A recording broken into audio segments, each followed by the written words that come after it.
Hello and welcome to NASA's Kennedy Space Center in Florida for the pre-launch news conference for NASA's SpaceX Crew-2 mission.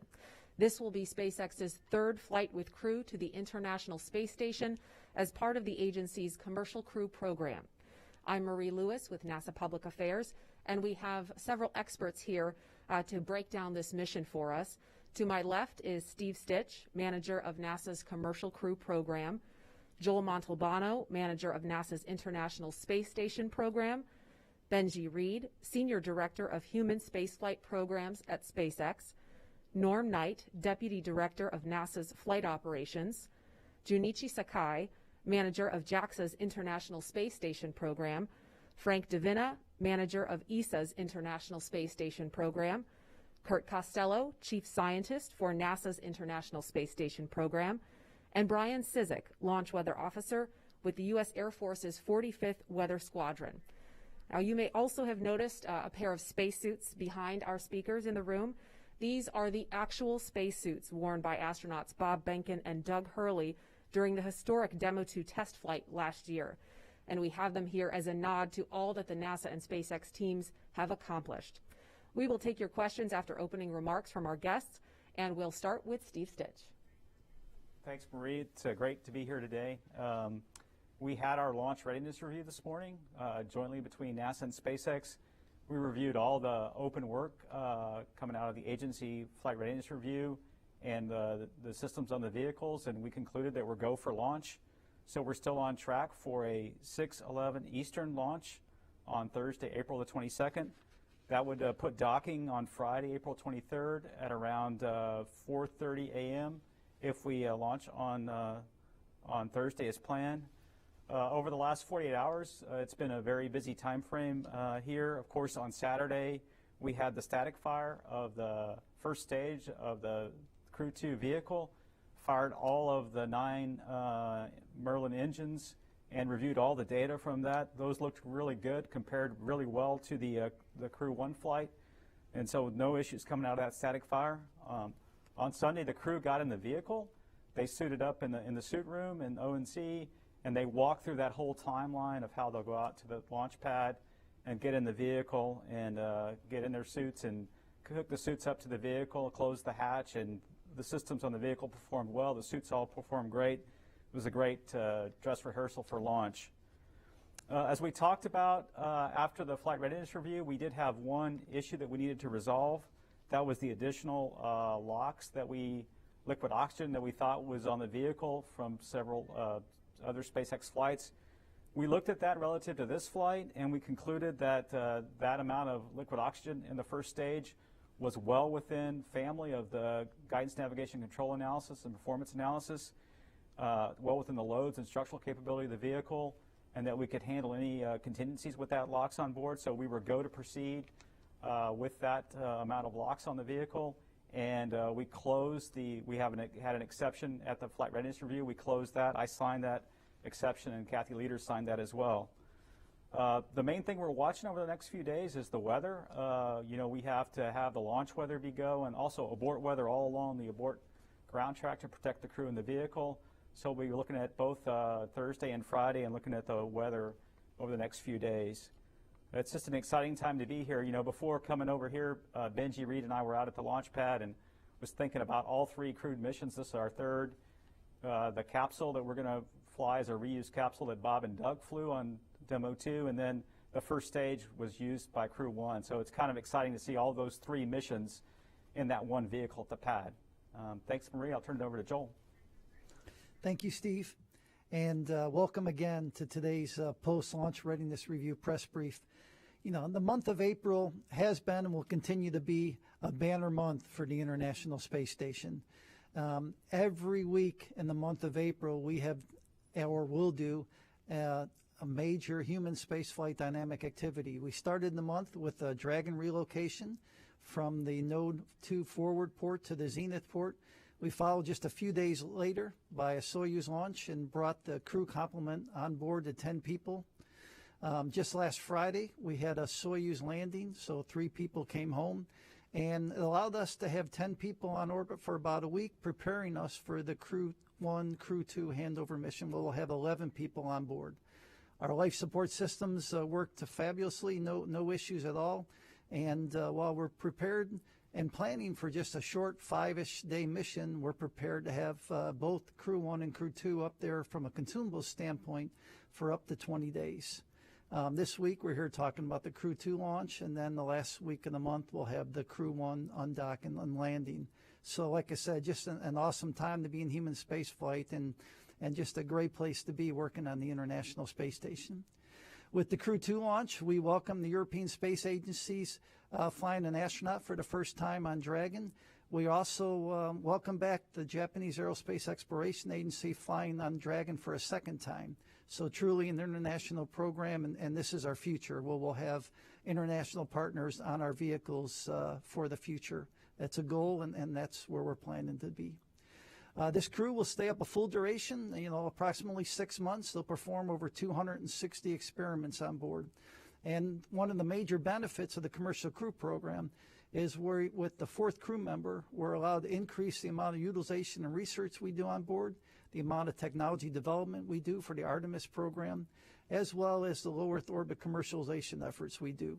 So just an awesome time again to be working on the International Space Station. As I talked after the flight readiness review, April 22nd is Earth Day, and just a reminder, we have a number of experiments on board that are Earth-facing, collecting data every day for our scientists to study the Earth. We also have activities on board, for example, water recovery, that we can repurpose that technology and use it to benefit people here on Earth. So we're excited for this mission. We want to congratulate the Commercial Crew Program, congratulate the SpaceX team, and with that, I'll hand it over to Benji. Great. Thank you, Joel. Thank you, Steve. As always, it's an honor to be here. We're excited to be able to fly Crew again.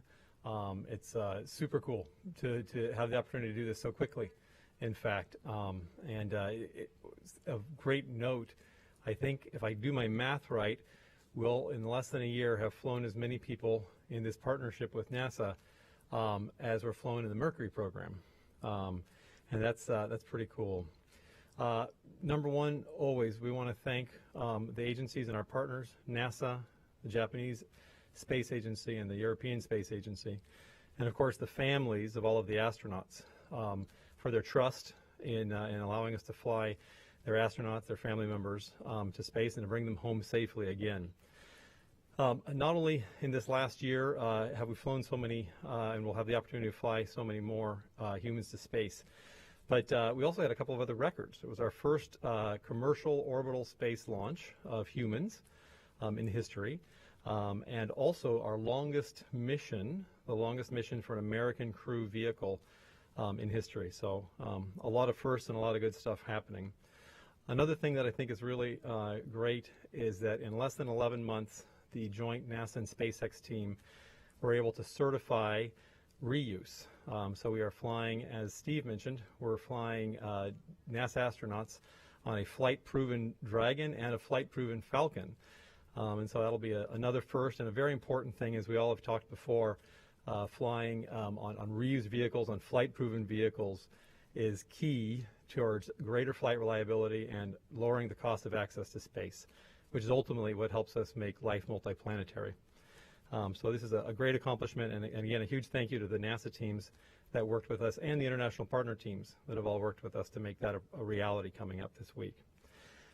We'd also like to thank NASA for the award for the Human Lander System. This is a huge honor, and it's truly a great thing for us to be able to be a part of the Artemis team, and we look forward to making that happen. That program itself, just like the Commercial Crew Program, just like the International Space Station and the programs before it, are pushing human exploration further than ever before, and particularly will push human exploration in a more diverse way than ever before. And this is a great thing. Right now, I'd like to talk a little bit about the Crew-2 vehicles and where we stand right now on our launch pad. And we have a video, I think.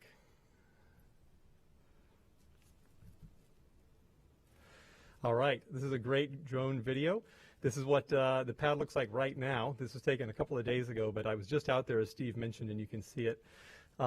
Great views here of Falcon. You can see the NASA logos on the side. You can see the Dragon on top, The crew arm is extended exactly where the crew will walk across and get into their vehicle to go to space. As many of you will remember, that is the same tower that has been used by the shuttle teams and also by the Apollo crews when they flew to the moon. So it's always an honor to be here at this historic launch pad here at Kennedy Space Center. These are vehicles and the launch pad, and all of our teams are ready. We continue to do a number of tests preparing, I should say a number of analyses of our data, assessments of our data. We've completed thousands and thousands of tests to get to this day, just like we always have in the past and will continue to do. We talk a lot about these kinds of reviews that we do. We call them paranoia reviews. We want to be paranoid, right?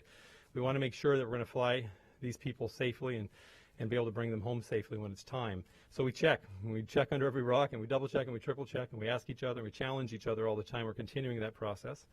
Another thing that we do is we practice a lot. And one of the practices that we did was the dry dress rehearsal. And that's where the crew actually gets suited up.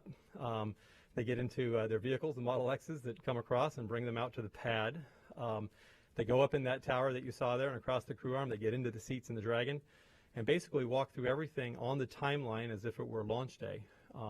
While the crew's doing that, the ground teams are all doing their jobs, and all of our flight operators are in their seats back in Hawthorne, here at the Cape, and elsewhere, walking through the steps, walking through the procedures, and ensuring that we're ready to go. And we take that dry dress up through basically the moment of launch, and ensure that we're going to be ready and practice that. And in fact, our teams are actually doing even additional practices. Like I mentioned, we continue to want to ensure that everything is great, and so we're continuing down that path as we get ready for Thursday. Speaking of that dry dress, I think we've got some photos. There it is. Great shot. Again, you can see the vehicle, but in front of the vehicle down there is the crew. And we should always talk about who they are and who they are as people. We've got Megan and Shane and Aki and Thomas. You know, there's a lot of families there. There's a lot of hard work and time that they've put in, the astronauts and also their families and all the people who supported them over the years. It's important that they are able to get up and do their job on the space station, do all the great science that the station does. And in particular, in my heart, I know there's a little boy out there whose mom is flying, and this is something that we pay a lot of attention to. We ask ourselves all the time, would we be willing to fly our families on these vehicles? And that's kind of a test for us. And this is a great shot of them, and if you get to know them and watch them and they go through training, they're just a fun team, an excellent team. I think they designed a great patch, and you can see them there in the crew arm right now.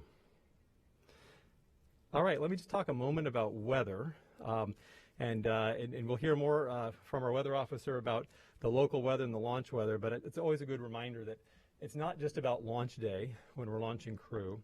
We have to worry about the entire ascent trajectory, because if something goes wrong, we want Dragon to be able to launch escape off of the rocket. And that means they have to be able to come down in the ocean at all points along that potential escape path. So we're watching weather, not just here at the Cape, but all along that path up the northern seaboard across the Atlantic. And we're not just looking at, say, rain or something like that. We're looking at winds and wave height and lightning, all kinds of things to make sure it's right. So many, many points along that track, we're watching it. So fundamentally, there are a number of places where we can say, we don't feel good enough about flying the crew today. And so while we're aiming for Thursday, as Steve talked about at 6:11 Eastern, we'll watch the weather and we'll make a decision. If we need to, we'll move to that next day on Friday. And just in terms of the launch opportunities, based on orbits of the space station, we'll have 2 days on and 2 days off. So our first two launch opportunities are here Thursday and Friday. As Steve mentioned, a little bit less than 24 hours, we'll be docking to the space station based on this first opportunity. They'll be up there for about 6 months. And it's important always to be thinking about the crew that we'll be bringing home just a few days after that. And of course, bringing that crew home is very important. All of our recovery crews are ready. They also have been training and reviewing and practicing and checking all of their hardware, and they're ready for those crews to come home and come and get them. Finally, I think it's always important to thank all of the different groups. There's a lot of the NASA centers that are involved. Of course, we've got Kennedy and Johnson and Marshall, who all play a key role on the commercial crew program and supporting us. And of course, we have the 45th Space Wing here at the Canaveral Space Force Station, and Det-3, who also is there to support us in case of an emergency. Thank you to all of them. And again, just thank you to the astronauts and their families. We look forward to flying you into space. Norm? Let's see. Well, good morning. It's a pleasure to be here with my colleagues. It's an exciting time. We're 48 hours from launch, and this is where all the I's are dotted and T's are crossed as we all count down to launch time. Had an opportunity to talk with Shane. The crew is doing great. They're really excited. As Benji said, dry dress went very well, and again, just on our way to launch. The crew is getting an opportunity today to get more briefings, get prepped for launch, spend some time with their family. They get a little bit of downtime tomorrow, waking up very early on Thursday morning for the launch. The reviews that have been talked a lot about culminated today with the launch readiness review, and those reviews have been extremely thorough, and especially with the refurbished Falcon and Dragon. We're very convinced that it's safe to fly. Safety has been number one in all these reviews, and that's the way it should be.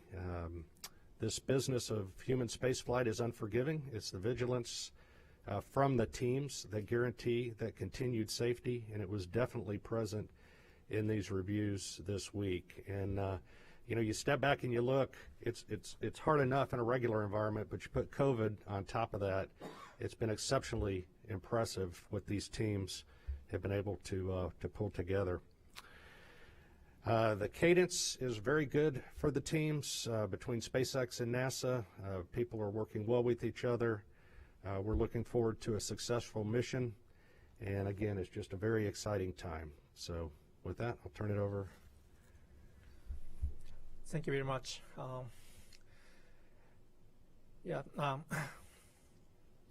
On behalf of JAXA, first of all, on behalf of JAXA, I would like to sincerely thank NASA leadership, SpaceX, all the colleagues who work so hard for Crew-2 launch preparation and continuing ISS operation under such tough situations.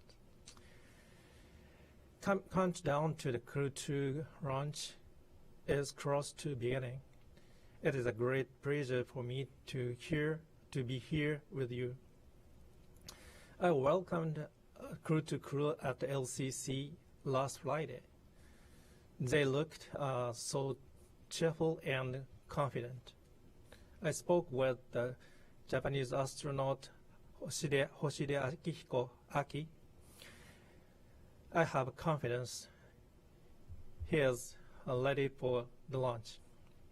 The Japanese experimental module Kimbrough is also ready and waiting for a new crew's arrival. I am very excited at the two Japanese astronauts, Noguchi Soichi and Aki, will meet together in orbit. I'm looking forward to the coming launch and wishing a great success. Thank you. Thank you. Good morning here in the US and good afternoon all in Europe that are following this. I would also like to start to thank the NASA and the SpaceX teams to get us this far and this close to the launch. We are very excited, of course, that for the first time a European astronaut, Thomas, can also fly on the Crew Dragon to the International Space Station. The ESA teams here in the Cape, but also in Europe already, to support the launch and to support, of course, the Alpha mission in its entirety in the International Space Station. As Joe mentioned, it's an exciting time. We have 4 USOS crew members on orbit, and so we have plenty of crew time available to do the science that we need to do on behalf of the European Space Agency, the European scientists, but also scientists around the world. Some highlights: we have the grip grasp experiment, for example, that Thomas commissioned during his first flight and installed, and he's now going to do the final subject for this experiment as well. We will do some experiments around immunology, and we can all understand, I think, in times of COVID, how important the understanding of our human immune system is for the future of all of us here on Earth. We have also a big complement of experiments from CNES, our French partner agency, that is of course also supporting Thomas during this flight. We don't only have experiments, we also have a number of other highlights in this mission. On the 15th of July, the MLM module will launch from Baikonur, and attached to that module will be the European robotic arm. It's a program that we had launched long time ago, and we are waiting since long time to commission the European robotic arm as a part of the infrastructure of the space station. And Thomas will also play a role in the initial commissioning of the ERA. And finally, this is just the start for us of a series of missions. We will have Thomas now, but we will have Matthias Maurer from Germany flying by the end of the year, also on a SpaceX vehicle to the International Space Station. And then next year we will have Samantha Cristoforetti flying. So for 1.5 years permanently, we will have European astronauts on board of the space station. So exciting times for Europe to be there. And during the last part of his mission, Thomas will be the commander and will be able to welcome Matthias on orbit while he is the commander of the ISS. So thank you again very much to the NASA and the SpaceX teams to getting us here, and we are very excited to go fly. Thank you, Frank. We're very excited about this international crew flying to this space station. They bring with them the capability to participate in many of the investigations going on, over 260 during this increment alone. A lot of the focus for the investigations flying on the Crew-2 Dragon will be in the human immune function. First, we have celestial immunity, an investigation flown by the pharmaceutical company Sanofi Pasteur, who will be looking at the capability to fly donor peripheral blood mononuclear cells and elicit in them new potential pathways for immunity. Up next it will be the CHIME experiment for characterizing human immunodeficiency in the microgravity environment. In this investigation, we'll be flying tissue chips with THP1 cell line. It's a leukemia cell line, and we'll be looking for changes in the immune response based on microgravity as the stimulating factor. We also have some STEM education flying on the Crew Dragon 2. That will be the Storytime in Space 8 demonstration package, which is a heat transfer demo experiment that's going to go along with our demonstration of reading in space. And that story will be part of our celebration of the Australian Literacy Day on May 19th. You can read along with another 1 million+ young readers, and we encourage you to participate. Last but not least, I would be amiss if I didn't mention we're launching on Earth Day. As Joel said, we've got many investigations on board the spacecraft looking down at the Earth, sponsored by our Science Mission Directorate. And we also have the crew, who have the best seat in the house for this event, and I'm sure it'll look great. Thank you. And now for a weather update from our Launch Weather Officer, Brian Cizik. And good morning, my name is Brian Cizik. I'm a Launch Weather Officer with the 45th Weather Squadron, and as Benji mentioned, I do want to emphasize that I'll be speaking primarily to the weather here in the launch area, so the launch conditions. Unlike the weather we've been seeing over the last few days here in Central Florida, the weather here in the area is looking pretty good for Thursday and Friday. So if we could take a live look at the satellite imagery. So this is the infrared satellite imagery. You can see a lot of cloud cover over Florida right now, and that's due to a front that's kind of just been stalled out over our area. We've just had some waves of low pressure riding along it, bringing some wet and stormy weather over the last few days. But there is some a strong area of high pressure up in the Montana area, and that's going to be coming to the rescue. That's going to be pushing to the south and to the east over the next few days, and that's going to be help clearing out all of that moisture and pushing that front farther to the south by Thursday and Friday. So if we could go to the launch forecast, and you can see we have a 20% probability of violation, so 80% favorable. The winds are going to be a bit brisk, 17 to 22 miles per hour coming from the north-northeast, as that high pressure is still centered fairly far away to the north and west, still in control, but it is going to create a bit of a pressure gradient. So the primary concern will be the liftoff winds, but just a 20% chance of that POV. And as we go to the backup day, looking even better, winds die down a little bit, 12 to 17 miles per hour, and as that high slides farther to the east, we are going to see the winds shift to more of an easterly direction, temperature at 70 degrees, and just a small chance of flight through precipitation, but just a 10% POV, so looking 90% favorable for that backup day on Friday. And that concludes my portion of the brief. Thank you so much, Brian. And now we will open it up to questions on our phone line. I do want to remind folks, in order to get to as many of you as possible, we ask that you limit yourself to one question and also let us know who you are asking it to. So we will start with Gina Sunseri from ABC News. Gina? Good morning. This one's for Joel. 11 people on the space station present a certain challenge, sleeping, etc. What adjustments did you have to make for this? I didn't quite, I think you said, can you repeat that question? You asked, what kind of adjustments do you need to make on the space station for this many crew? Was that the question? Yeah. And so, you know, there's a number of things you have to do. We have to fly some additional consumables for the extra crew members. Of course, you have to look at sleeping arrangements. We'll have some temporary sleeping arrangements for the crew members because we have so many people. We have to increase the capacity of our life support systems, so our oxygen generation, our carbon dioxide removal. We also, once we get the crew members on board, they'll first do an emergency kind of drill to make sure that the crews are ready for emergencies. But these are standard things that we've done for handovers in the past. So for this one, the cool thing, again, is that the added crew member allows another set of hands on board to help us with research and utilization, our technology development, as well as our low Earth orbit commercialization.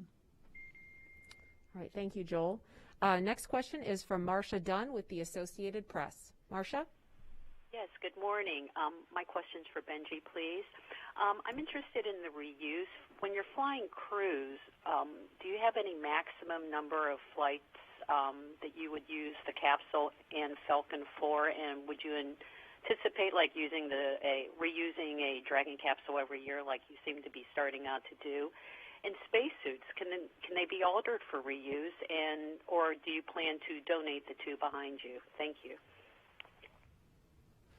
Thank you, Marcia. Those are great questions.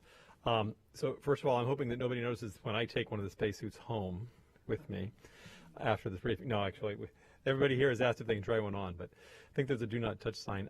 So in terms of the suits, I'll start there since I'm making terrible jokes about them. But the reality is that the suits are somewhat custom tailored for each astronaut.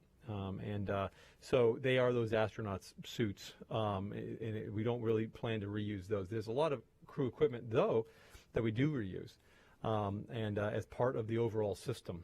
And so, again, we go through the certification and qualification process with NASA to be able to reuse those as well. In terms of your questions about the vehicles, the Dragon from the beginning, the Dragon 2 vehicle, which is, of course, has the crew and the cargo variant, designed for 5 reuses at least. We've been qualifying to that, and we've been working with NASA on a number of the components to look at 5. There are some components that we will put new on, we'll replace. Some will work through other qualifications and certifications to see how far we can go with reuse for those. Falcon, of course, we used to talk that was qualified for up to 10 flights, but we're continuing to push that for non-human missions, right? We want to see how far we can go, and really, again, the sort of the holy grail of space flight is reusability. So it's important that we do that. But in terms of human space flight for Falcon, right now we're working with NASA. We're certified for this upcoming reuse, and we're continuing our work together as a team to assess how many more flights we'd be able to reuse Falcons for. All right, thank you, Benji. The next question is from Stephen Clark at Spaceflight Now. Stephen? Thank you. Stephen Clark, Spaceflight Now. I was wondering if maybe the LWO or Steve Stich can talk about, or Benji can talk about the forecast for the downrange weather. How are things looking right now? Is it looking good? Is it marginal? And when do you tag up to have a brief on the abort and recovery weather to make that decision whether to load the crew on Thursday morning? Thanks. Yeah, I'll take that question. So we have weather briefings starting about 48 hours out from launch. In fact, we had our first one this morning, looking at both days, primarily Thursday and Friday. The launch weather looks really good for both days, as Brian talked about. The only concern was really winds around the pad for that very first opportunity on Thursday.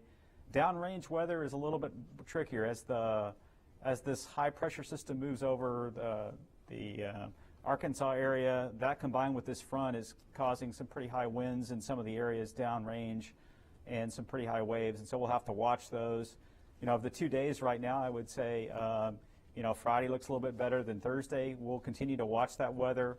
I have another briefing 24 hours out tomorrow and take a look at those 2 days, and then we'll figure out what the right time to make the decision is, whether it's tomorrow or taking it down a little closer into launch. So.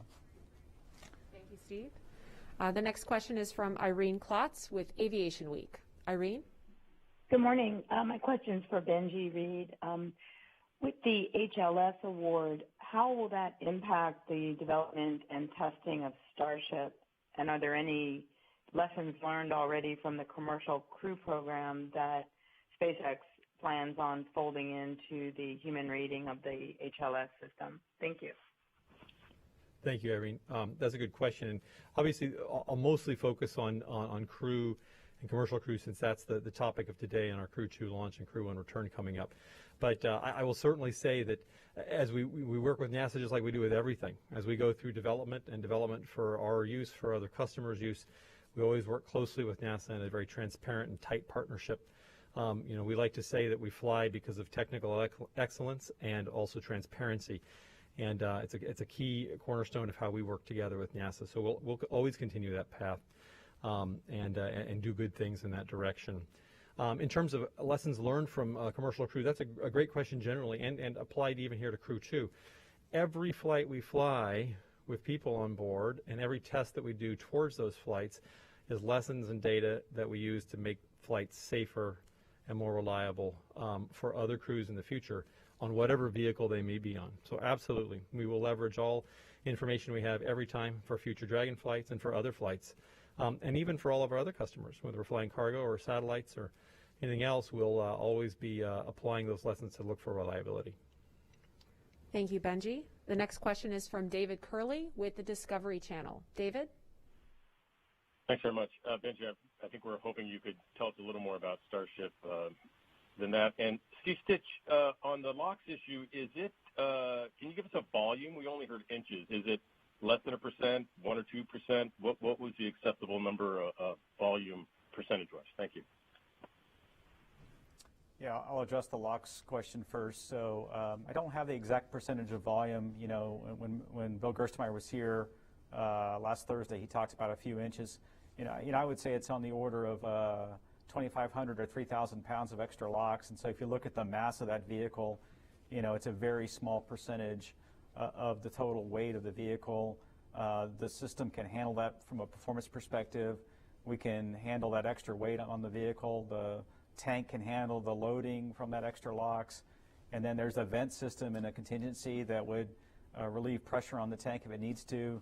It can certainly accommodate that LOX. So we've had that, SpaceX went back and looked at their flight history, and it's been there potentially for some time, and lots of different flights with lots of different loading. So when we looked at our specific flight and the analysis for this trajectory we're going to fly, we felt very comfortable with going ahead and proceeding with the flight. So thank you.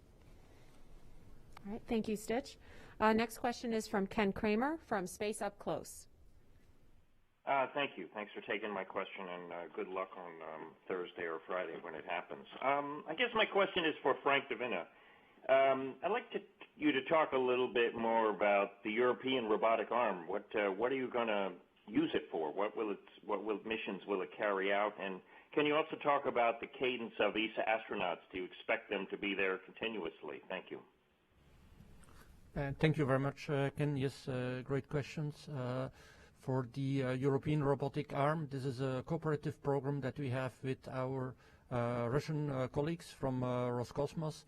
The arm is built in Europe, but eventually will be operated by the colleagues from Roscosmos for the benefit of the Russian segment. I know that they have some airlock relocations, for example, that they want to do with it. There are a number of science payloads that they want to install at the outside of the Russian segment. So that are the initial operations that are planned for the next year and a half, and then we will have to see how the ERA will be used to further enhance the Russian the Russian segment of the International Space Station. And we are actually in support of our Russian colleagues for the operations and for the execution of all the tasks that they will plan for the European robotic arm. In terms of the cadence of the astronauts, yes, we will now have 3 astronauts in a row on board of the ISS. Our plan is to have at least 1 European astronaut mission per year, like we had in the past, to the International Space Station. And that is for us very important, of course, to continue our scientific program, but also to continue to leverage the support of our European member states for the ISS. As you might know, we are starting a new astronaut selection this year. We will have the new selectees recruited probably by the end of 22, beginning of 23. And then it's our hope that those new people can all fly to the ISS beginning in 25. So therefore, for us, the extension of the International Space Station beyond 2024 is, of course, key, and we are working with all our international partners and NASA on moving forward to the extension of the ISS. All right, thank you, Frank. That will do it for our questions. I know our guests here today have already had a long day, and it's only 8:30 in the morning, so we will wrap it up now. As a reminder, our next media event for this mission is a briefing with the NASA administrator and others. That is happening at the countdown clock at Kennedy Space Center tomorrow, April 21st at 8:30 a.m. Eastern Time, and you can, of course, watch it here on NASA TV. Following that is a NASA social event at 9:15 a.m. Eastern Time, and you can watch that live on NASA's Kennedy Space Center Facebook and YouTube channels. Launch, once again, is scheduled for Earth Day, Thursday, April 22nd at 6:11 a.m. Eastern Daylight Time. Launch coverage here on NASA TV starts at 2 a.m. Thursday morning, just before crews suit up, and live coverage will continue all the way through docking at the International Space Station, scheduled for approximately 5:30 a.m. Eastern Time Friday morning. For more about this mission, go to nasa.gov/commercial crew. Thank you so much. We'll see you soon.